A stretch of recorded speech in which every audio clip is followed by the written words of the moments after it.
Bonsoir, bonsoir à tous. Comment allez-vous? Bonsoir, Bonsoir. bonsoir à tous.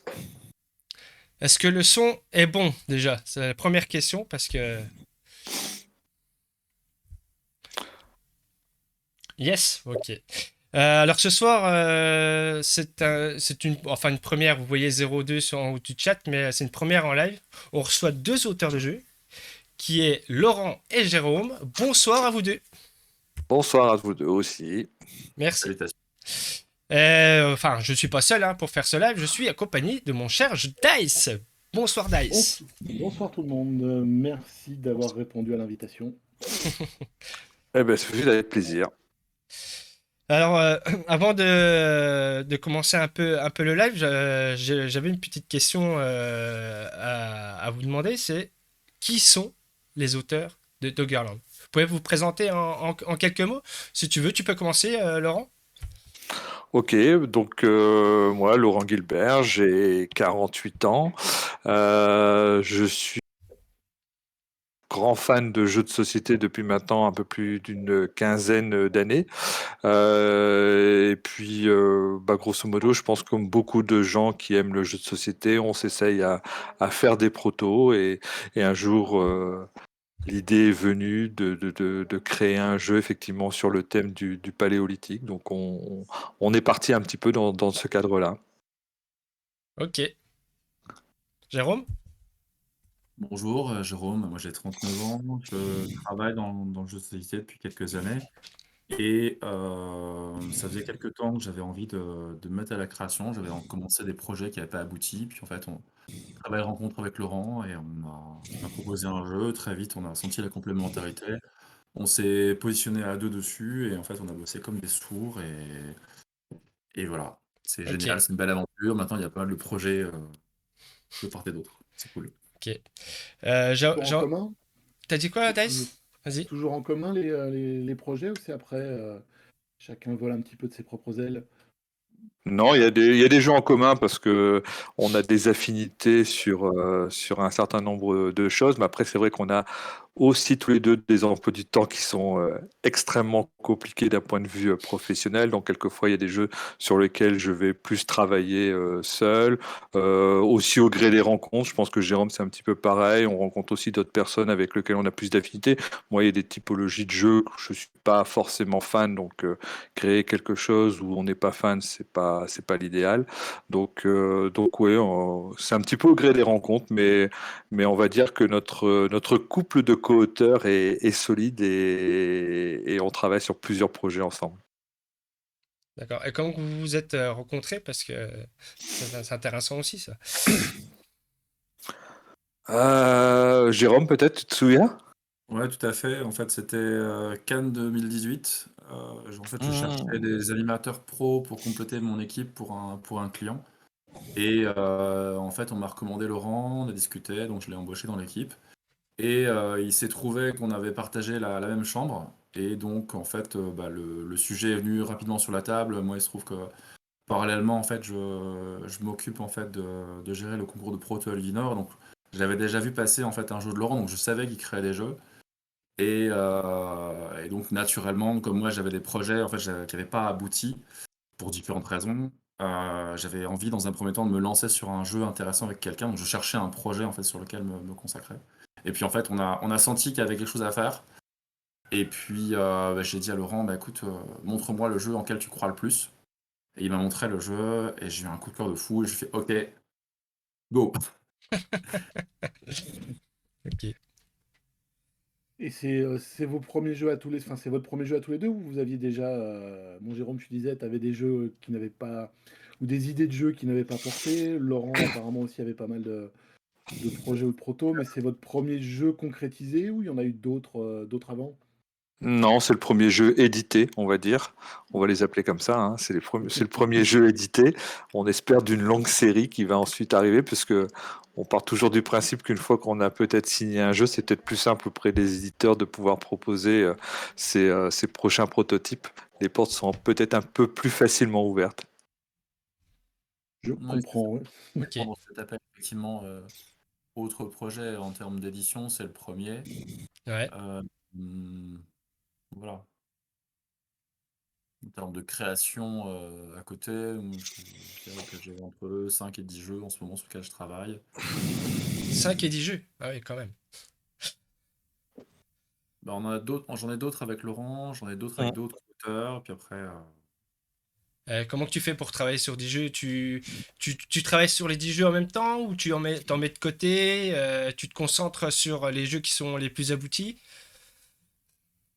bah, il y en a certains qui sont naturellement mis de côté parce que ils n'ont pas atteint le niveau de développement souhaité. Enfin, les derniers tests n'ont pas été suffisamment concluants, donc c'est le genre de jeu où tu mets de côté un peu entre parenthèses le temps que ça mature tout seul, je dirais. Tu reviens dessus 3-4 mois après, en mode bon alors, celui-là, il faut que je le reprenne. Tiens, j'ai de nouvelles idées qui me sont revenues, qu'est-ce que ça donne, etc. Après, bah, l'idée, c'est d'être comme tout projet, je veux dire, avec surtout s'il y a d'autres co-auteurs, donc on a des points réguliers dans l'agenda et les projets Ok, avancent en parallèle. d'accord. Et toi, Laurent, tu travailles comment tes protos? Alors moi, en fait, j'ai actuellement 6 ou 8 protos qui sont en cours à des degrés d'avancée divers. Certains ont été déjà présentés à des éditeurs, on attend des retours, on attend des Ouais. correctifs. D'autres sont à l'état juste embryonnaire, c'est-à-dire tiens, tu as une idée. Moi, en fait, j'ai un principe simple, c'est que pour moi, un jeu de société doit raconter une histoire. C'est-à-dire que si j'ai pas la thématique, Ah, si j'ai pas mon thème c'était bien une créé, question que ouais, je ouais. voulais te poser. Est-ce que tu pars d'un thème ou d'une méca? Donc tu y as répondu. Ouais. C'est du thème en fait. Et Ouais, d'ailleurs, moi, grosso modo, c'est ça. Je veux raconter d'abord une histoire, donc je veux transposer en fait le joueur dans un univers, et à partir de là, à partir de l'histoire que j'ai envie de raconter, bah, j'essaie de trouver effectivement les mécaniques qui vont être le plus en adéquation. Donc, bah, comme dit Jérôme, de temps en temps, il y a des jeux, on est un peu stérile sur certaines choses, donc on passe à un autre et puis on revient. Donc ça va dépendre. Là, en ce moment, je suis en train de travailler sur un jeu quasiment tous les soirs dessus parce que voilà, ça me vient facilement. Puis il y en a d'autres, on reste bloqué. On en a un hmm, avec Jérôme, on est un petit peu bloqué depuis un certain temps dessus. Mais ok, voilà, ça va dépendre. d'accord. Et toi, Jérôme, je suppose que c'est l'inverse. Enfin, je me demande si tu pars du thème ou de la mécanique. Ça dépend. Ça C'est dépend. c'est- Ok. c'est très aléatoire. Comme Laurent, en fait, j'accorde beaucoup d'importance à la thématique. Vraiment l'ambiance qui va se faire et donc la thématique et on va axer des choses autour. Il y a des idées qui me sont venues qui sont purement mécaniques. Les deux. Les deux, et j'ai pas du tout de limite en termes de public. Là, je suis sur une création d'un jeu familial avec des amis auteurs. J'ai deux jeux d'ambiance en création. Disons que le gros jeu, c'est génial, c'est incroyable. Surtout celui-là, on a une chance folle. Et évidemment, c'est beaucoup de travail, mais c'est aussi de la chance, bien sûr. La chance qui se provoque, bien sûr, Oui. mais et ça demande un temps assez considérable aussi. Ah bah, c'est un peu chronophage, c'est sûr. C'est clair. Au niveau éditeur, parce que vous êtes chez Super Meeple, encore un gros jeu chez Super Meeple, qui deviennent vraiment ceux qui se spécialisent là-dedans, on va Clairement. dire. C'est eux qui sont venus vous chercher, c'est vous qui avez, on va dire, osé aller les voir, vous aviez d'autres éditeurs en tête, ou voilà, c'est bon, c'est peut-être difficile à dire, mais est-ce que voilà, c'est l'éditeur rêvé entre guillemets, ou est-ce que vous en aviez d'autres en parallèle, ou ce genre de choses, voilà, est-ce que c'est vraiment voilà, ah pardon, j'arrive pas à exprimer, voilà, c'est Super Meeple est venu vous voir, c'est vous qui avez été les voir, Là, c'est toi qui peux répondre, Jérôme, puisque c'est toi qui as vraiment initié les premières rencontres. En fait, lors du développement, donc surtout, moi je me suis greffé au projet, on est en mars 2018. L'idée de mon côté, c'était de le présenter beaucoup en festival, sur des offs, etc. Et comme je connaissais pas mal d'éditeurs, je l'ai fait venir comme testeur, donc c'était génial. Mais il n'y a jamais eu la démarche de le montrer. En fait, c'est Super Meeple en fait, qui s'est rapproché du projet, alors de notre point de vue, on n'était pas prêt à le montrer. On n'était pas prêt à prendre des rendez-vous. En fait, l'idée, c'était Euh, Cannes 2019, on prend des rendez-vous et on montre. Et en fait, Cannes 2019, on a tapé dans la main de l'éditeur. D'accord. Donc c'est eux qui ont repéré le projet avant qu'on fasse toute la démarche de le montrer. Mais c'est de fait d'avoir le jeu en fait qui était tout le temps montré partout. Sur les festivals. Ouais. Qui a fait que forcément les éditeurs l'ont vu et donc ils ont... Ok. Et en fait, ce jeu, du début à la fin, c'est des belles rencontres en fait. C'est d'abord la belle rencontre avec Laurent, puis en fait Philippe, Tapis Moquette, en fait c'est un ami dans le jeu déjà depuis quelques années. En fait, je lui ai montré le jeu une première fois en juin, et puis en fait en septembre, il voulait refaire une partie un peu plus complète. Et en fait, pendant la partie, en fait, il communiquait avec Super Meeple et Ok. Et, c'était lancé. C'est vrai que c'est un jeu qui attire vas-y. le regard et donc 2018-2019, c'est vrai que la thématique préhistoire, c'était pas encore trop. Ça commence à arriver parce que je crois qu'il y a Paléo qui arrivait Paléo est et qui arrivé bien après. Paléo bien est arrivé après, bien après. d'accord. Ouais. Donc c'est bien Alors, après. en fait, c'est vrai qu'on a eu la période Covid qui a stoppé un petit peu tout.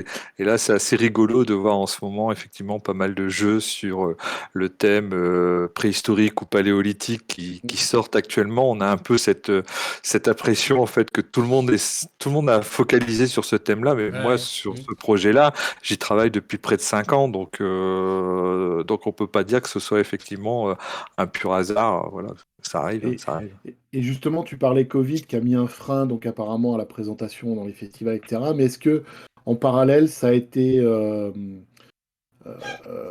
on va dire, bénéfique pour Ouais. la création ou les tests ou justement vraiment pousser le jeu dans ses retranchements Bah oui, ça nous a permis, enfin, puisque on était tous un petit peu aussi en mode stand-by d'un point de vue professionnel, donc ça nous a permis aussi le soir de tous se réunir directement en live et de pouvoir tester comme ça des parties. Donc on en a fait effectivement un gros paquet, ça nous a permis de faire beaucoup de réglages, ça nous a permis aussi de développer par exemple le mode solo, chose que moi initialement j'avais pas prévu parce que bah voilà, je suis pas un joueur qui aime le mode solo parce que je Ouais. sais pas jouer tout seul moi. C'est un de vous deux Euh, qui a développé le mode solo? en fait ça s'est fait une demande de Philippe qui voulait D'accord, absolument ok. le proposer dedans. Et donc, on a réfléchi à ça, on a fait beaucoup de tests, on a essayé des pistes, ça ne fonctionnait pas, on a essayé d'autres pistes. Et là, on a obtenu quelque chose aujourd'hui qui fonctionne vraiment très, très bien. Et encore une fois, ça reprend ce côté narratif que moi, je veux absolument avoir dans la plupart de mes jeux et de mes futurs jeux. C'est vraiment effectivement ce côté narratif qui est très, très important. Donc, on va vraiment vivre une histoire importante dans le Doggerland en jouant tout seul. Ok. Petit élément de réponse aussi, en fait, pour les tests, etc., mais le jeu était déjà signé quand le confinement a commencé, en fait. Ouais. Donc, quelque part, ça aurait été une Ah oui, d'accord, certaine... c'était déjà signé, d'accord. En fait, les tests qu'on a fait, bah, en fait, on a faisait des tests avec Philippe, euh, 2021, de janvier à avril à peu près, tous les lundis soirs, bloquer la soirée, on faisait une partie, on testait les jeux. Ok. Et aujourd'hui, le jeu est fini à 100% ou il y a encore quelques petits trucs encore à régler? Non, là, le jeu est terminé, les règles sont toutes posées et je crois que ça va partir en prod en très peu de temps. D'accord. Ouais, il Ok. leur reste des règles à finaliser, mais vraiment des détails. Ouais, la rédaction de la règle, c'est ça que tu veux dire? Ouais, c'est ça, c'est Ouais. plus les corrections orthographiques, les tournures de phrases, voir si on n'a rien Ce qui est un oublié. gros morceau du jeu, hein. La règle du jeu, la rédaction d'une règle du jeu, c'est pas si simple que ça. C'est sûr que c'est un peu plus étoffé que la règle de The Game, par exemple, hein. Mais Un peu plus de pages. ouais, je reprends un message qui est sur le chat. Est-ce que ça, alors il demande, est-ce que commencer par un gros jeu, ça n'a pas fait peur en fait, de commencer par un gros jeu. En tant qu'auteur? Ah oui, Bah non, parce que en fait c'est venu, ça vient naturellement. C'est ce que je disais tout à l'heure. C'est tu as envie de raconter une histoire, tu viens greffer des choses. Moi, quand j'ai rencontré Jérôme, Jérôme m'a dit, oh là là, c'est un truc, c'est trop gros. On va passer des jours et des jours à faire une seule partie. Donc lui, il est arrivé et il a taillé il l'a effectivement à la épuré. tronçonneuse dedans. Il l'a épuré parce que sinon ça devenait trop complexe. Alors beaucoup de choses ont été mises de côté. Ça servira peut-être pour des extensions, etc. Mais on est revenu à l'essentiel du jeu. Donc oui, oui. Non, un gros jeu, en fait, au départ, quand on commence quelque chose, je suis pas sûr qu'on sait que ça va Ouais. se terminer en gros jeu. Non. Et puis pour avoir eu la chance d'avoir pu un petit peu le tester, c'est un jeu qui est, comme tu dis, vraiment on vit une histoire, il y a une logique dans le déroulement des actions. Clairement. Voilà, on en discutera peut-être un peu plus quand on présentera le jeu, mais quand vous présenterez le jeu. Mais dans le déroulement des actions, il y a une logique à ce que l'on fait, il y a une histoire qu'on se raconte. Et il y a un autre auteur, moi, qui est tout à fait dans ce style-là, c'est Lacerda, où ça paraît énorme ça fait très, très volumineux, très complexe. Et en fait, c'est logique quand on déroule le jeu. Donc, sur les parties que j'ai pu faire avec vous, j'ai trouvé que ça se rapprochait voilà, de ça. C'est un beau compliment. C'est ça. Vas-y, Quand Jérôme. Vas-y. quand le jeu, on l'a développé, on a travaillé dessus, on se posait pas la question. On avait vraiment un coup de cœur, enfin Laurent forcément parce que c'est lui qui est le proche de départ. Et voilà, on était à fond et c'était parti. On se posait pas la question de si c'est un gros jeu, etc. Moi, je savais par expérience que s'il y a un gros jeu, c'est très difficile. Et voilà, j'ai voulu croire au projet jusqu'au bout. Et puis en fait, les choses, comme je le répète, le jeu, c'est une succession de belles rencontres. Donc, mais aujourd'hui, retravailler sur un gros jeu, j'ai pas le même regard. Ouais, Ouais. ok, d'accord. C'est notre petit point de divergence en ce moment. Mais après, on a aussi des vies professionnelles. Jérôme est souvent sur la route, etc. Donc, je peux tout à fait comprendre. Donc, je pense qu'on repart sur un principe où je vais, moi, avancer sur le principe de ces gros jeux. Puis, une fois qu'on aura déjà quelque chose qui va tourner, il reviendra. Puis il me redébroussaillera le tout et on reprendra, je pense, le même principe qu'on a fait pour Doggerland, parce que ça avait bien fonctionné, l'équipe avait bien fonctionné, donc pourquoi pas réitérer cette chose-là. Puis moi, c'est vrai que j'avance aussi peut-être plus vite le soir quand je suis tout seul devant mon bureau. Je pose mes choses, je pose mes règles, je joue avec un petit logiciel de dessin, etc. Et après, ça me permet de confronter avec Jérôme et Jérôme me dit ah ben non, ça va pas, ça va poser tel problème, etc. Donc j'aime bien ça en fait un peu ce système-là aussi de fonctionnement. Ok. Moi j'avais une petite question parce que moi aussi j'ai essayé de présenter des protos dans des festivals. J'avais une petite question, c'est est-ce que de faire les playtests en festival, est-ce que vous prenez tous les avis, c'est-à-dire les avis des joueurs et les avis des professionnels, ou alors vous prenez que les avis des professionnels? Jérôme? Principalement, les personnes qui sont venues tester, c'est des gens que je sélectionnais en fait. Donc, D'accord. il y C'est-à-dire que avait déjà soit ouais. des éditeurs parce qu'ils étaient disponibles et intéressés, soit des joueurs déjà aguerris. Et tous les avis en fait ont l'importance. Tu vas avoir, je dirais, trois types d'avis, enfin de retours que tu vas avoir. Les retours qui vont aller dans le sens de ce que tu cherches. Donc, bon, bah ça, c'est intéressant. Les retours qui vont pas dans le sens que tu cherches, mais qui vont être récurrents. Donc là, il faut quand même noter, parce que s'il y a des personnes qui disent toujours la même chose, c'est qu'il y a un problème. Et après, bah, des avis de gens qui perçoivent pas ce que tu es en train de développer. Donc, c'est normal qu'ils disent ça, mais tous les Ouais. l'important, c'est qu'ils sont tous équivalents. À partir du moment où le public est la cible. Ouais, Je me je suis suis tout pas à fait d'accord avec toi. sur un festival où je l'avais laissé un peu libre. C'était un peu l'époque où je voulais voir un petit peu le jeu s'il se débrouille tout seul. Le public n'était pas la cible, donc Hmm. ils ont fait des retours. Ah oui, mais bon, c'était. Ok. Et, une autre petite question. Qu'est-ce qui a été le plus dur dans le développement de Doggerland d'ailleurs? Fabriquer le plateau. De- J'ai pas entendu. De fabriquer Ah le ouais. plateau, c'est ça? Ouais. Fabriquer le Ouais. plateau, coller, découper. Tout le reste me paraissait personnellement fluide, dans la logique. Mais par contre, la fabrication, c'est du bonheur, hein, c'est du bonheur. Mais ouais, quand tu passes 2 jours à faire que ça, au bout d'un moment, t'en as marre. Ju- C'est clair. Juste pour la fabrication ou pour qu'il puisse marcher correctement? Non, la fabrication. Ah d'accord, ouais, fabrication, ouais, En fait, on a eu un proto à fabriquer dans un délai super court et ben, c'est pas de la tarte. Ok. Disons que c'est pas notre métier de fabriquer des prototypes. C'est toujours un peu compliqué avec une simple petite imprimante A4, du scotch, de Bah, la colle et quelques paires de ciseaux. bah, Voilà, les protos c'est un commencent métier, hein. toujours comme ça.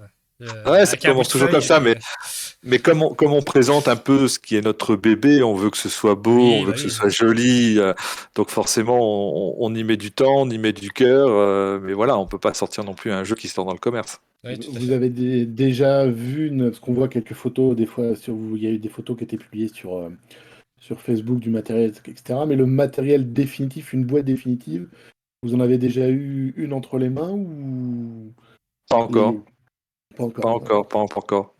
Là, en fait, ce que vous avez mis à la boîte, la couverture, on a exactement les mêmes informations que vous pour l'instant. Ah ouais, ok, d'accord. Justement, l'enchaînement se fait bien, la couverture, on voulait parler aussi un petit peu d'autres choses qui fait le jeu, les illustrateurs. Euh, la rencontre, parce que l'illustrateur principal, si je me trompe pas, hein, c'est Emmanuel Roudier, Oui, qui, moi, j'assimile à une pointure quand même, hein, ouais, dans le monde à la fois de la bande dessinée, même du jeu de rôle, parce que je crois il a fait Wurm en jeu de rôle aussi, donc au ouais, niveau illustration. tout à fait. Euh, Comme disait Jérôme, c'est toute une série de rencontres. Vous avez eu, même chose, c'est vous qui avez été le chercher, c'est lui qui est venu vous voir, c'est l'éditeur qui vous a mis en relation. Bah, en fait, à l'époque, Super Meeple nous avait demandé si on avait des envies au niveau des illustrateurs. Et ça, il faut toujours tirer le chapeau par rapport à Super Meeple. C'est vrai qu'ils nous ont toujours fait participer à toutes les phases, entre guillemets, du jeu. Je suis pas sûr que ça se passe comme ça chez tous les éditeurs, mais nous, en tous les cas, on a été totalement embarqués avec la team sur la conception, effectivement, de Doggerland. Et à un moment donné, effectivement, on s'est posé la question de bah, est-ce que vous auriez quelqu'un en vue pour illustrer Doggerland, vu qu'on avait une vision très précise de notre jeu.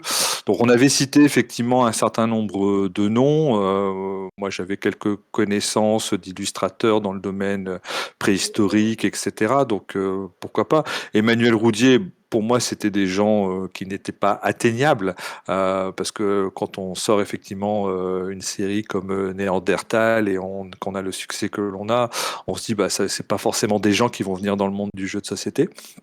Et puis Philippe, un soir, nous a dit bah, on a peut-être possibilité de l'avoir. Est-ce que ça te botte? Ah bah, chez moi, clairement, je dis son coup de crayon, j'adore ce qu'il a fait, que ce soit sur Néandertal, sur Furm, etc. Donc, je dis oui, là, si vous pouvez, moi, je dis oui tout de suite. Et il a joué au jeu, vous l'avez rencontré, vous avez pu lui faire jouer au jeu ou. Il a fait une partie avec Philippe, paraît-il, mais en tous les cas, nous, on n'a pas encore joué avec lui. D'accord. Parce que bah, ça semble être un monsieur aussi extrêmement débordé, hein. Il a plusieurs projets en parallèle. Donc Mhm. je pense effectivement qu'il a travaillé sur les instructions que lui donnait Super Meeple. Mais je pense qu'il a vraiment réussi à donner l'ambiance qu'on voulait donner à Dogger. Enfin, moi, on est pile poil dans ce que j'avais rêvé. Enfin, moi, déjà, la couverture, moi, je la trouve Ouais, très très belle, hein. Je trouve qu'elle met tout de suite dans l'ambiance. clairement. Elle raconte une histoire. Voilà, c'est. Voilà, et tout ce qui va se trouver à l'intérieur en termes d'éléments, on peut pas tout dire, mais en termes d'éléments, le plateau par exemple, lui, à lui seul, déployé, il raconte déjà l'histoire. Mm. Et ça, c'est super beau, c'est plein de petits détails, c'est juste magnifique. Franchement, même au-delà de quelqu'un qui dirait, moi, c'est pas un jeu auquel j'ai envie de jouer parce que c'est trop complexe pour moi, mais je pense que là, ça peut même être un achat en termes de un bel objet, Bah, clairement. je rebondis sur la partie dont j'avais parlé tout à l'heure du public qui n'était pas la cible. Certes, au niveau mécanique, ils n'ont pas forcément atteint les objectifs qu'on souhaite sur une partie normale, mais comme en fait le thème est immersif, alors à l'époque c'était pas les illustrations, etc., mais comme le jeu raconte une histoire, en fait ils ont aimé en fait. Et je pense, l'une des forces de ce jeu-là, c'est que le jeu raconte une histoire et donc on va vraiment s'impliquer dans l'histoire du jeu. Et alors en plus avec effectivement les illustrations de Manuel Rodier et Diane Villeneuve, c'est juste incroyable. Euh, Déjà à l'origine, ouais, quand vous m'avez fait jouer, c'était sur les protos et c'était, je sais pas si on a le droit de le dire, sur tabletop. Oui, oui. Déjà, voilà, il y avait, voilà, il y avait une ambiance. Voilà, il y avait, Ouais. il y avait l'ambiance qui était là, etc. Donc là, oui, j'imagine maintenant avec la patte et le trait d'Emmanuel Roudier, oui, c'est. Clairement. Disons que nous, quand on avait fait le proto, on avait été chercher des illustrations un petit peu partout, on a essayé de faire des choses effectivement qui devaient dépeindre une certaine ambiance, et c'est ce qui a fait aussi que beaucoup de gens ont aimé y jouer sur tabletop ou en salon pendant les offs, et c'est vraiment cette ambiance-là qu'on voulait retranscrire dans le jeu une fois qu'il allait être édité, et le choix de l'illustrateur, il est juste magnifique parce que ça permet effectivement de retrouver toute cette ambiance. Et puis on a un trait qui est vraiment très fin, bourré de petits détails. Chaque illustration, on peut aller chercher du petit détail dedans. C'est juste fou, quoi. C'est juste fou. et comment ça se passe pour le choix de matériel des pions, par exemple comment vous procédez pour ça, en fait? Moi, tu parles pour la partie proto ou pour le choix Ah, qui a été fait au bah, niveau de l'éditeur? ouais, le choix de l'éditeur, si vous avez un droit de regard sur le choix du matériel ou pas. Quasiment, mais je te dis, c'est vraiment moi, c'est vraiment la phase qui m'a épaté en fait avec Super Meeple, c'est le fait d'avoir été à chaque fois impliqué dans chaque décision. Donc ils sont revenus à chaque fois avec des meeples, leur taille, leur couleur, etc. À chaque fois, on a retranscrit tout ça sur Tabletop Simulator pour voir ce que ça donnait effectivement en en virtuel. Et voilà, on a eu notre mot à dire sur chaque chose, quoi. Donc, Bah, ça, c'est génial, moi, ça. je souhaite à tout futur auteur de pouvoir un jour travailler avec des gens comme ça qui vont à chaque fois venir impliquer l'auteur dedans. Ouais, Quelquefois, j'entends des histoires d'auteurs où on nous dit ah mon jeu il a été un peu gâché ou autre. Et là, franchement, moi j'ai juste l'impression Alors, d'avoir été accompagné, quoi. il y a une question qui me vient à l'esprit, c'est que comme toi tu pars du thème, est-ce que si on t'avait dit le thème on n'en veut pas, on veut autre chose, qu'est-ce que t'aurais Alors, dit? ça, c'est une information que j'avais donnée à Gérard. Non, ça, si un jour sur un festival, il y a un mec qui te dit on met Doggerland dans l'espace, tu lui tournes les talons et tu t'en vas en courant. Mais de toute façon, la mécanique est tellement intégrée au thème que là, c'est juste impossible de modifier le thème. C'est juste impossible. Donc C'est t'en ça, fais. en fait. Doggerland dans l'espace. Ça pourrait Ouais. faire. Ça pourrait être fun, hein, Doggerland dans l'espace. L'attaque des mammouths volants. C'est ça. En fait, t'aurais dit non, quoi. Ah oui, En oui, non, mais concluant. clairement. De toute façon, quand on est auteur, enfin, nous, en plus, Oui, c'est notre premier c'est. jeu, Hmm. on fait pas ça pour l'argent. Moi, ça faisait partie dans mon changement de vie à un moment donné que je m'étais fait. Je m'étais fait une petite to-do list. Et à un moment donné, j'avais dit, voilà, avoir mon nom sur une boîte de jeux. Ça faisait partie, entre guillemets, de ma petite checklist. Voilà, maintenant, j'ai coché effectivement cette petite case. Je pense pas qu'au départ, quand on est auteur, on fait ça pour l'argent. On fait juste ça parce qu'on est passionné par ce qu'on fait, on est passionné par le jeu, on est passionné par l'histoire qu'on a envie de transmettre aux joueurs.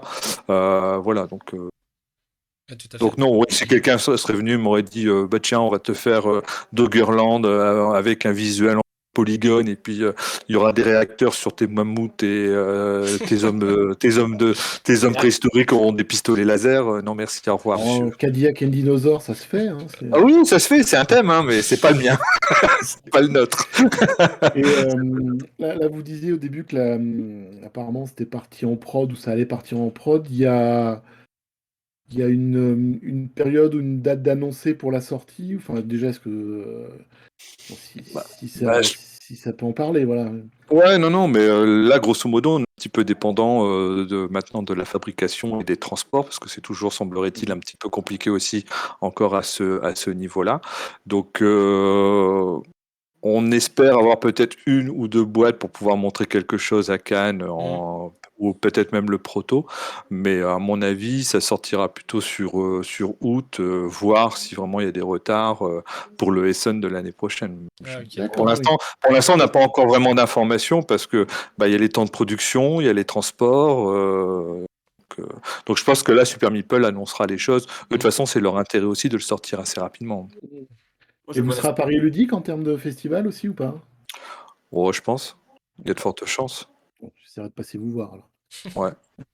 Enfin, nous, dans tous les cas, on y sera. Donc, si on a la possibilité, effectivement, de pouvoir faire tourner au moins ne serait-ce que les protos pour que les gens puissent déjà tester les mécaniques et dire ce qu'ils en pensent, oui, oui, non, moi, personnellement, en tous les cas, j'y serai.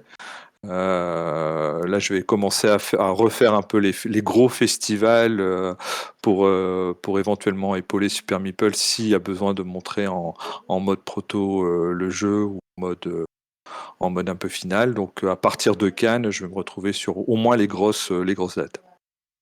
Et en termes de pression, maintenant que c'est concret, ça se concrétise, ça part en prod, etc.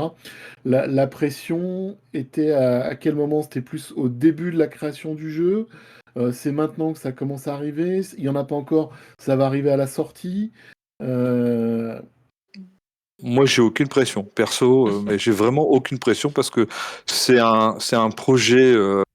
C'est un projet passion. Je pense que la pression, elle est peut-être plus chez l'éditeur parce que bah, eux, ils ont quand même besoin de faire du chiffre et de rentrer dans leurs frais et ça, je le comprends tout à fait. Mais pour moi, mon rêve, il est déjà réalisé. Le jour, de toute façon, où on a posé la signature à Ludinor en 2019, hein, si je dis pas de bêtises, Jérôme. Moi, c'est bon, mon rêve, il était déjà réalisé. Après, le reste, c'est que du bonus. Ça a été que du bonheur. Ouais, c'est ça. Enfin, moi, j'attends les critiques des gens qui vont y jouer, en fait. Et j'ai hâte, en fait. C'est une excitation positive très forte. Ah, que ça se concrétise vraiment, quoi. Ouais, c'est ça. Ok. J'avoue, voilà, moi, il y a un goût de reviens-y, hein, clairement. Bah, tout le monde nous dit ça. Tous ceux qui jouent disent ah ok, j'ai réussi à survivre à ma partie, j'ai pas scoré comme je voulais. Si j'avais su, j'aurais fait. Tiens, je referais bien une autre pour tester éventuellement d'autres combinaisons. Donc ça, c'est plutôt bon signe. Toujours ce petit côté de frustration, on peut pas tout faire à l'intérieur. Donc ça aussi, c'est plutôt bon signe. Les gens qui ont joué, que ce soit du monde de la presse ou des joueurs un peu plus connus nous ont tous fait les mêmes types de retours. Donc maintenant, voilà, on croise des doigts pour que le public aime le jeu. On sait qu'on est quand même dans une niche, hein, parce que le jeu limite expert, forcément, on va pas en vendre des centaines de milliers d'exemplaires, mais voilà, ce qu'on espère, c'est vraiment qu'il trouve son public, et puis voilà, que les joueurs après en demandent encore plus. Moi, j'ai confiance, en fait, dans ce projet. Il y a une sorte de confiance aveugle. D'accord. Bah, Et alors, tout en étant réaliste, hein, par rapport au marché, par rapport à la quantité de jeux qui sortent, par rapport au fait que, bah, voilà, quand un jeu sort, il a une fenêtre de tir de, je sais pas, 2 semaines, allez, maximum 1 mois, et il y a tous ces éléments-là, bien sûr, mais bah, j'y crois vraiment dur comme fer. Et puis voilà, après, comme dit Laurent, on fait ça pour la passion, pour le plaisir. Si le jeu aboutit et trouve son public, c'est génial. S'il ne le trouve pas, on aura déjà vécu une très belle aventure. Et puis il y a le jeu, voilà, pour l'avoir testé, voilà, c'est vrai qu'il y a un goût de reviens-y. Moi, j'ai beaucoup apprécié. Après, il y a bah, dans le chat, il allait dire exactement ce que j'allais dire. Il y a autour, il y a Laura Super Meeple aussi, Ouais, qui quand même, sur cette année, a signé quelques bons gros jeux, voilà, qui font c'est parler ça. d'eux. Donc il y a, voilà, il y a tout qui fait que il y a potentiellement une bonne étoile pour ce jeu-là, quoi. Donc c'est et en jeu expert dans cette thématique-là, j'ai pas souvenir d'en avoir vu beaucoup. Non. Non, Voilà, non, bah, moi c'est ce qui m'a fait aussi partir sur cette thématique et qui m'a donné envie de créer ce jeu, c'est que justement dans la thématique paléolithique, il n'y avait pas grand-chose.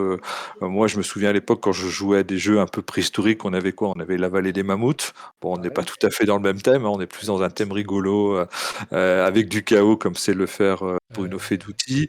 Voilà, les paléos, ça n'existait pas. Donc, grosso modo, il n'y avait pas grand-chose en fait sur le thème paléolithique. Alors, c'est pour ça que c'est toujours rigolo de voir que effectivement l'année 2022, voire peut-être début 2023, il y a quelques gros jeux sur période qui sont en train de sortir. ok. Mais ce qui est bien, c'est que les mécaniques elles seront totalement différentes. Donc on va pas être en conflit direct. Je rebondis sur une question précédente par rapport à la pression. Peut-être la pression que moi je peux ressentir par moment, c'est quand je vois un jeu dans la même thématique Ah, qui arrive sur le marché et je me dis merde, si ça ressemble trop, c'est chiant. Voilà, c'est euh, peut-être La seule crainte, c'est qu'il y a un jeu qui arrive et qui l'éclipse, en fait. Bon, il y a le jeu, comment, Aurignac, c'est ça qui est sur. Alors, Aurignac, j'ai vu la mécanique, ça m'a complètement rassuré, puisqu'on Ouais. n'est pas du tout sur le même principe. Il y avait Endless Winter, effectivement, qui était sorti et sur lequel on s'est posé quelques questions, mais après, pour l'avoir vu, ça m'a rassuré. Donc, Et Arctic quelque chose aussi, mais pareil, c'est très fat et en fait, ouais. Bon, c'est après, pas. une fois que c'est signé, on peut plus faire grand-chose. S'il y a des autres jeux qui sortent sur le même thème, Ah c'est non, là, c'est compliqué, plus hein. dans nos mains, hein, Ah, on n'a plus le contrôle c'est là-dessus. compliqué. Ah, c'est ça. Et je Euh, rebondis vas-y, pardon, vas-y, sur la vas-y. question tout à l'heure. En fait, pendant le développement, par rapport au matériel en fait qu'il y a, parce qu'il y a quand même, c'est un jeu quand même, il y a beaucoup de matériel, il y a 7 ressources, il va y avoir des animaux enfin, etc. Il y a beaucoup de matériel. Bah, Super Meeple, c'était un éditeur idéal. Il y avait Super Meeple et la boîte de jeu, globalement. La boîte de jeu, parce qu'en fait, ils ont ils font des KS et ils font ça bien.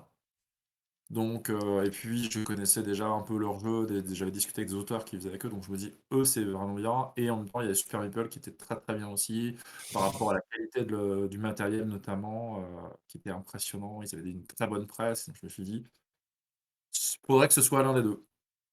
Et donc Super Meeple, voilà, c'est l'éditeur idéal pour ce jeu, quoi. Voilà. Et Vas-y, Dice.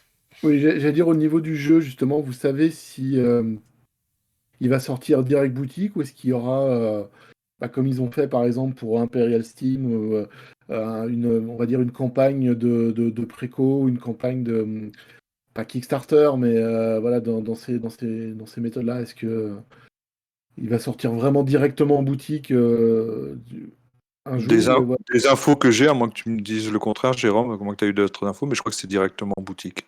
D'accord, Oui, c'est ça, en fait, Super Meeple, ils vont participer à des campagnes KS de leurs partenaires, en fait. Au niveau des localisations, de l'édition pure, ils font un jeu à la fois et ils font pas de KS, en fait. En tout cas, pas pour d'accord, l'instant. d'accord. L'édition pure. Ok. Steam, de fait, comme c'est une locale, bah, c'est Ouais. Et, pas le même process. t'as dit, Laurent, le proto, tu l'avais commencé quand? À quelle date? Enfin, à quelle année? La première idée, je crois que ça doit dater de presque 7 ans, cette histoire. Après, je l'ai complètement abandonné, j'ai fait d'autres choses, je suis revenu dessus, après, comme je l'avais présenté à Jérôme, Jérôme me dit, ah, il y a vraiment une idée. Donc, je sais pas, entre le moment où l'idée m'est venue il y a 7 ans, je l'ai peut-être je l'ai peut-être abandonné pendant un an et demi, et puis après, on a quasiment travaillé d'arrache-pied dessus pour sortir. Donc, Et quelle date il a été signé? 2019. D'accord. Et le fait de voir l'évolution du marché, c'est-à-dire la multitude des jeux, ça a pas fait un petit peu peur qu'il fasse sa place, le jeu, ou pas? Bah, ça, c'est le risque, mais de toute façon, ça, c'est une donnée qu'on maîtrise Ouais, pas. bah oui, mais Donc à partir de là, moi, ce qui me rassure, c'est surtout, entre guillemets, l'éditeur avec lequel on a signé, quand on voit tous les jeux qu'ils sortent, et puis chaque jeu prend quand même une certaine place. Mhm. Moi, ça me rassure en me disant que Doggerland aura sa chance, effectivement, de rester là. On n'est pas sur du jeu, parce que c'est quand même un jeu avec un certain prix, donc on n'est pas non plus sur du jeu qu'on achète et qu'on éclipse la semaine suivante. Donc le joueur qui fait l'investissement d'acheter un jeu comme celui-ci, bah, c'est parce que on est sur un gros joueur, il a envie d'y jouer, il va en faire plusieurs parties. Et donc, si effectivement la mécanique thématique lui plaît, on sait que c'est un jeu qui va sortir. Il suffit de voir un petit peu, par exemple, alors je me mets pas du tout à la hauteur d'un jeu comme Ark Nova, mais il suffit de regarder un petit peu toute la presse qui était sortie là-dessus. Bon, bah, si demain Doggerland arrive à la cheville de Ark Nova, moi je suis un homme. Bah oui. Et Et quand on justement, parlons un petit peu du jeu quand même. Pour- comment vous pourriez voilà, le présenter à la fois en termes de mécanique, en termes de, pas expliquer les règles de jeu, mais voilà, pour donner envie aux gens, qu'est-ce que c'est que Doggerland, qu'est-ce que ça va proposer, qu'est-ce que ça va être comme, un peu comme mécanique, et voilà, qu'est-ce que vous allez nous raconter avec ce jeu-là? Je fais le pitch et Jérôme vous donne et explications des règles parce qu'il a plus l'habitude de dire jouer en ce moment que moi. Grosso modo, en fait, vous êtes pendant la fin de la période glaciaire. Vous allez gérer une tribu nomade se trouve effectivement dans un énorme territoire qu'on appelle le Doggerland. Alors, Doggerland, pour ceux qui ne connaissent pas, c'est un territoire qui est aujourd'hui complètement englouti et qui se trouve au nord de l'Europe, entre l'Angleterre et les Pays-Bas. Donc cette zone aujourd'hui est complètement recouverte d'eau, mais de nombreuses recherches archéologiques ont démontré effectivement qu'à l'époque, c'était un endroit très luxuriant, où il y avait énormément de végétation, d'animaux, et on a même retrouvé effectivement des artefacts de ces tribus du Paléolithique. Et donc vous, votre rôle va être de gérer une de ces tribus du Paléolithique. Vous allez devoir la faire survivre, comme dans beaucoup de jeux de pose d'ouvriers. La particularité en fait du jeu, c'est que les ressources, eh bien, elles sont surtout affectées sur les animaux. Et donc, comme tout tribu nomade, vous allez devoir suivre en fait les migrations des animaux pour pouvoir aller les chasser, en récupérer les ressources pour pouvoir faire survivre votre clan. Si vous réussissez cela, très très bien, ça vous fera 0 point. Parce que c'est pas du tout l'objectif du jeu. L'objectif du jeu, c'est effectivement de survivre, mais ça va être surtout de laisser une empreinte dans l'histoire. Et donc, effectivement, en parallèle de toute cette partie de survie que vous allez avoir à faire avec votre clan, vous allez devoir peindre des animaux sur les fresques, vous créer des objets d'art. Vous allez en fait devoir laisser tout simplement une empreinte dans l'histoire. Voilà. Et c'est avec ça que vous allez scorer. Ok. Mécaniquement, quelques éléments qui vont aider.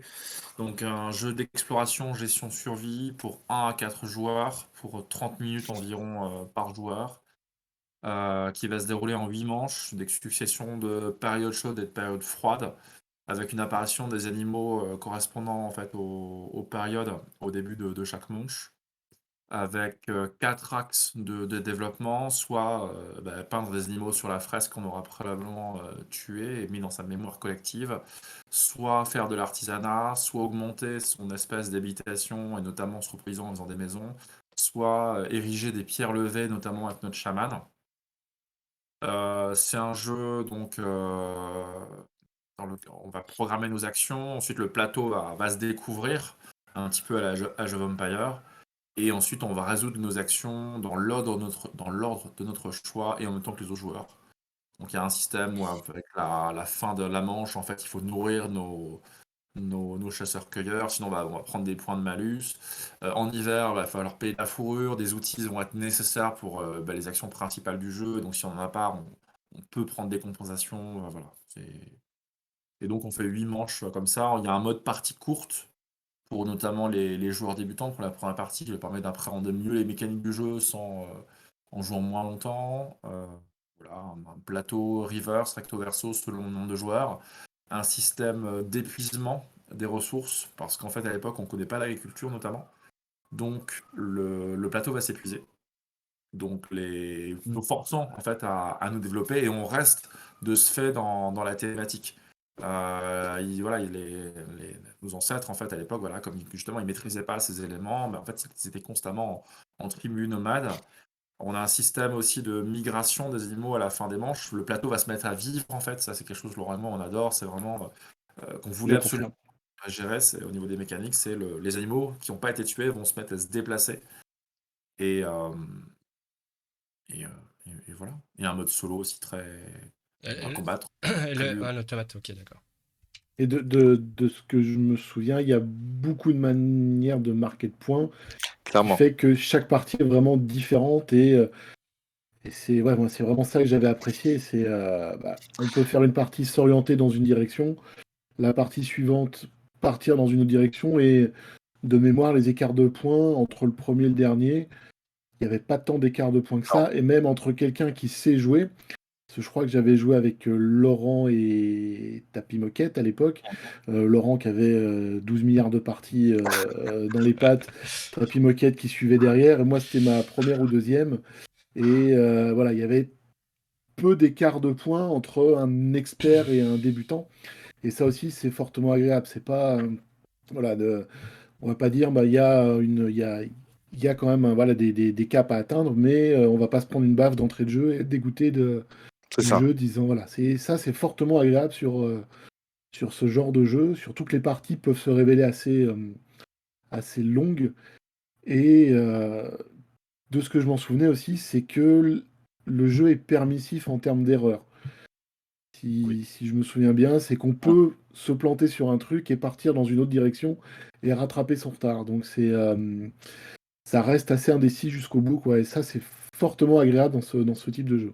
C'est clair. C'est clair. Parce que s'il n'y a rien de pire qu'une partie que tu commences et puis au bout d'un quart d'heure, 20 minutes, tu te dis ok, c'est bon, les autres sont déjà passés devant moi, j'arriverai jamais à les rattraper. Ouais, Et tu en fait, passes, tu subis le reste de ta partie, ça c'est une horreur. ouais, tu passes un mauvais moment, hein. Voilà, ça c'est Et clair. surtout, on peut même subir la partie et terminer premier ou deuxième. C'est ça Ouais, qui, c'est ça. voilà, c'est ça qui est. Mm. C'est ça. Et Non, c'est tout. Vas-y, Quand Jérôme. tu dis il y a beaucoup de manières de faire des points, mais en fait, pas tant que ça. Tu vas avoir une manière au maximum. Je veux dire, je dis ça, par exemple, je prends l'exemple d'un Great Western où voilà, les points à la fin, c'est de la salade, hein. Oui, oui, Ah j'ai oui, alors, précisé je vois. volontairement le terme salade, hein, Il parce n'y a que. pas de Ouais, ouais, salade c'est pour ça. toi. C'est ça. Mais voilà, il y a plusieurs manières de marquer des points et voilà, c'est ce qui, à la fois la rejouabilité avec mélanger la manière de marquer les points. Voilà, voilà. Mais clairement, moi, c'est un jeu que j'attends, hein. La première partie m'avait enthousiasmé, j'en avais refait une autre avec enfin, quelques temps après où ça avait beaucoup évolué et voilà, ça fait partie des jeux que j'attends sur 2023. Donc, Mais et j'en attends. est-ce que la mécanique était déjà là dès le début ou ça, elle a vraiment évolué au fil du temps?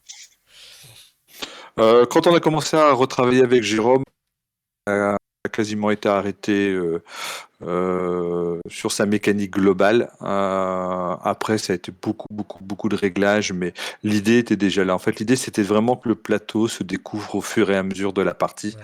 Ça, c'était vraiment important. J'avais vraiment aussi cette idée de fresque. Je voulais que les hommes préhistoriques viennent peindre ce qu'ils avaient chassé. Donc, il y avait cette histoire de mémoire. Souvenir entre guillemets de l'animal tué qu'on allait peindre pour lui rendre hommage sur les cavernes, etc. Donc la mécanique était déjà là. Après, ça a été vraiment du réglage, du peaufinage, de la simplification aussi, parce que quelquefois j'ai moi tendance à en mettre trop. Euh, et voilà, c'est pour ça que j'aime bien travailler avec Jérôme, parce que Jérôme, il sait aussi me tamiser. On demande Et, s'il y a de la symétrie dans le jeu.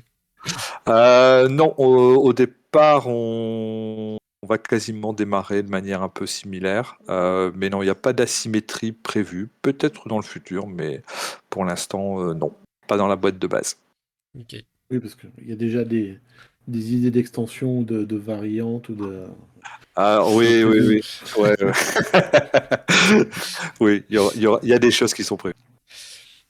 Bah, Et disons, un certain nombre de choses, en fait, et l'idée pour convaincre aussi Laurent de dire si, je t'assure, ça, il faut le retirer, mais on le mettra dans l'extension. Donc, en fait, on a fait une réunion là récemment, on a discuté un petit peu de ce on pourrait proposer. Et on a, et on a justement, dans le cadre de l'édition ou du boulot de l'éditeur, est-ce que c'est. Je pense que bon, bah, vous deux, en tant qu'auteur, vous arrivez avec plein d'idées et de propositions sur le jeu. Est-ce que c'est vous qui vous êtes freiné sur certains aspects du jeu ou est-ce que c'est l'éditeur qui dit là, ça risque de complexifier le jeu ou la mécanique, donc autant le retirer et éventuellement le mettre dans une extension ou dans une variable? Ou est-ce que il vous encourageait des fois à aller encore plus loin dans dans certains développements? L'éditeur, en l'occurrence, bah, c'est Philippe, hein, nous qui était notre interlocuteur principal, nous a quasiment fait changer aucune de nos mécaniques. Ça a Ouais. toujours été à chaque fois plutôt des réglages qui étaient issus des parties que l'on avait faites, où on se disait ah bah là il risque peut-être d'y avoir un petit déséquilibre, etc. Donc c'était plutôt des corrections dans ce sens-là, mais j'ai pas souvenir d'un moment où on m'a dit bon bah là la mécanique que tu avais mis en place, ça on la sabre complètement et on met autre chose à la place. Je pense pas. Jérôme, t'en penses quoi? dès le début, en fait, il y avait cette idée que, enfin, on était on était dans la même logique, la même dynamique, on avait la même perception du jeu. En fait, ce qui est très bien sur ce jeu, en fait, c'est que Laurent et moi, on voulait aller dans la même direction. Philippe s'est rajouté, on allait dans la même direction. Enfin, il n'y a pas de, il y a pas, voilà, il y a pas ce que tu dis de choses qui ont pu être beaucoup bougées ou autre. C'est même Philippe en fait qui nous a fait rajouter des choses en fait. Ah oui, carrément. D'accord. Bah, c'est pour ça que Philippe, c'est le troisième, c'est le auteur quasiment sur ce jeu, parce que dès le départ, quand il est venu l'essayer sur le festival, quand il est venu l'essayer dans mon restaurant ludique que j'avais sur l'île, venu faire des parties, etc. Tout de suite, on l'a senti passionné par le jeu, et à chaque fois, il disait comme toi, il y a un goût de j'ai envie de refaire une deuxième, j'ai envie de refaire une deuxième, et pourtant lui, Dieu sait qu'il en voit aussi passer des jeux, donc ça, pour nous, ça a été effectivement un énorme positif.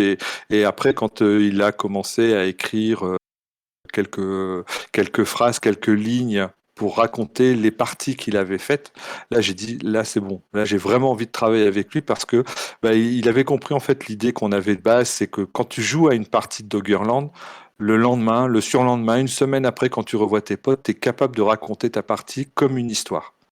Et ça, c'est vraiment l'intérêt aussi du jeu. C'est pas un jeu où tu fais une partie.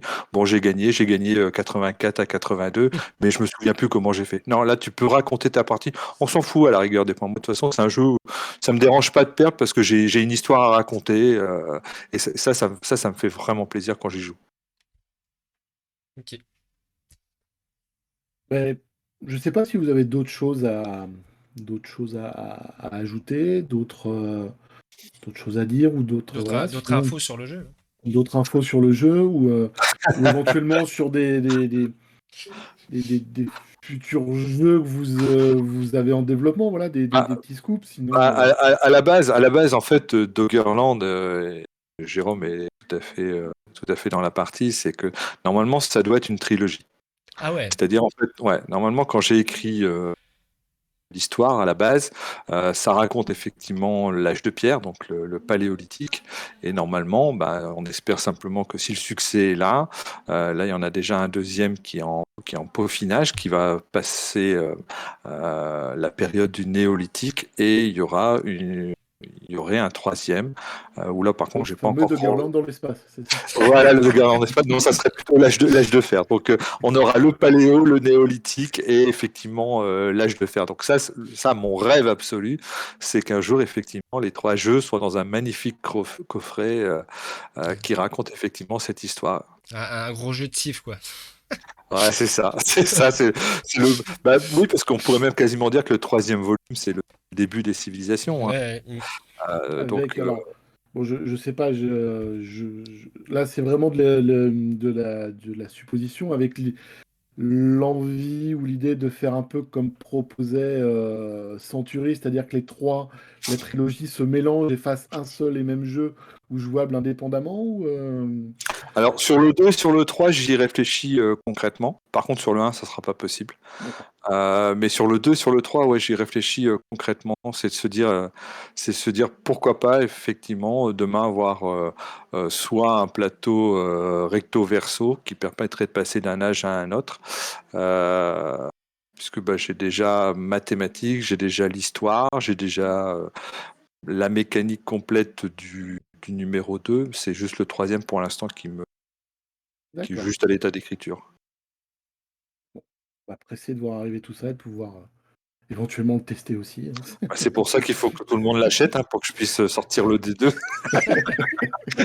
Sinon, Et justement, bon, je sais pas si c'est de votre ressort ou pas, mais une idée éventuelle du prix ou pas du tout? Ou est-ce que vous avez le droit d'en parler déjà aussi je crois que ça c'était encore en discussion avec parce qu'ils étaient encore en train de voir en fait au niveau du matériel. Donc après j'ai pas eu de retour complet sur l'estimation du prix, mais vu le contenu, je pense que ouais ça va être quand même un prix assez. Oui, dans J'ai aucune idée. De toute façon c'est vrai qu'en ce moment à partir de 2023 sur l'ensemble des jeux.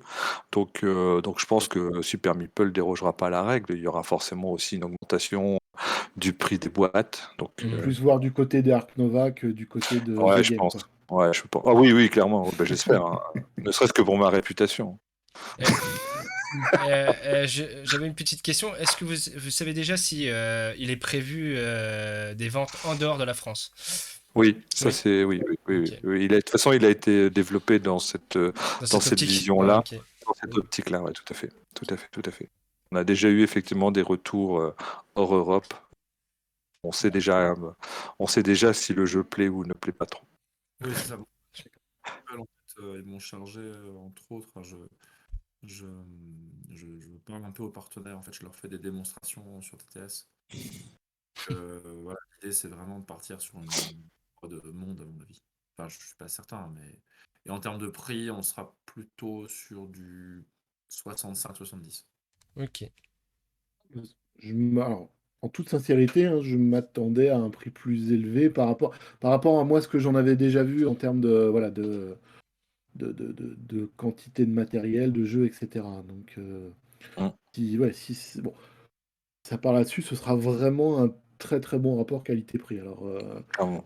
bon, après, voilà, c'est le joueur qui parle et le consommateur qui parle, hein, euh, très bien, je pense qu'on a à peu près fait le tour. Je vais juste vous poser deux questions qu'on avait un peu fait dans la première interview et je pense qu'il va se démocratiser dans toutes les interviews qu'on fera par la suite.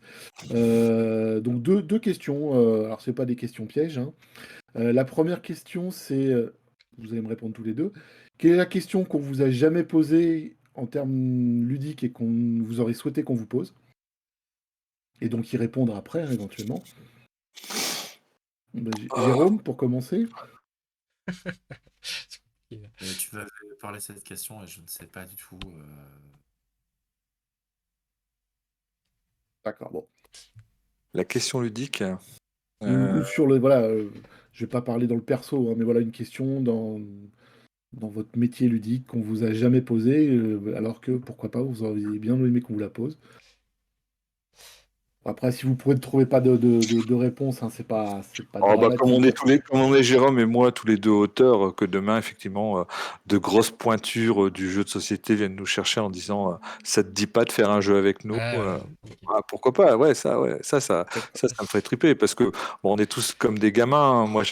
Moi dans mon restaurant j'ai déjà vu débarquer les Antosa, les Ludovic Maublanc, les Dimitri Perrier, etc. Donc bah, quand tous ces gens-là arrivent et qui sont dans leur groupe, tu te dis, ah, qu'est-ce que j'aimerais effectivement pouvoir faire partie de ce type de collectif d'auteurs, ou les Théo Rivière et autres, les Bruno Catala, les Bruno Feduti, on les rencontre sur les festivals, mais on est plus en mode fan qu'en mode auteur, donc ouais, ouais, demain que quelqu'un effectivement de ce niveau-là vienne te voir en disant, écoute, j'ai une idée, j'ai vu ce que tu as déjà fait, est-ce que ça t'intéresse de bosser avec moi? Ouais, c'est ça me plairait beaucoup.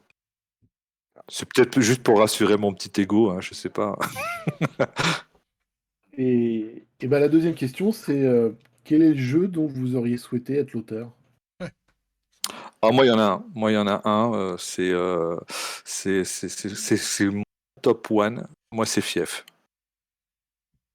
Ok. Fief, c'est le jeu où même des parties que j'ai fait il y a 1 an, 2 ans, 3 ans, je suis encore capable de me raconter l'histoire, de me rappeler avec qui j'ai joué. Et à chaque fois qu'on se retrouve quelquefois avec des copains qu'on s'est pas vus depuis 1 an ou deux, on se raconte la partie, tu te rappelles comment tu m'as trahi à tel endroit, comment tu m'as fait telle saloperie, etc. Et enfin, moi, c'est vraiment le jeu qui révèle la nature humaine dans tout son éclat ou dans toute sa noirceur. Et Moi, ce serait Jérôme, peut-être le jeu du loup-garou. le loup-garou? Si je devais en donner, ce serait celui-là. Ouais. D'accord.